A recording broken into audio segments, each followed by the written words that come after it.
వ్యక్తిత్వంలో తప్పులేదు. కాకపోతే రామచంద్రరావు గారికి ఇయ్యడం తప్పని నేను అనట్లే. హ్మ్. కానీ మళ్ళా బీసీని కాకుండా ఓసీని చేసిండ్రు కాబట్టి అగ్రవర్ణ పార్టీ అనే ముద్ర వేసుకున్నది. అవును.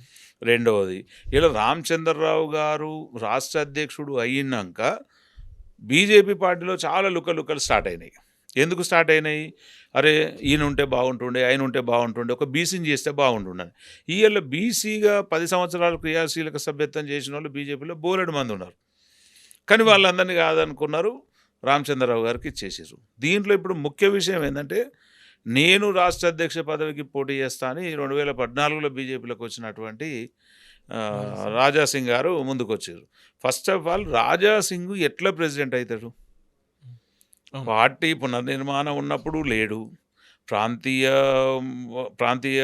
ప్రాంతీయేతరుడు ఎక్కడో హ్మ్. రాజస్థాన్‌లోకెళ్ళి వచ్చిండు. తెలుగే చక్కగా రాదు. కేవలం నాంపల్లి ఒక నియోజకవర్గంలో నాకు 40 మంది ఉన్నారు అనుకుంటే సరిపోదు.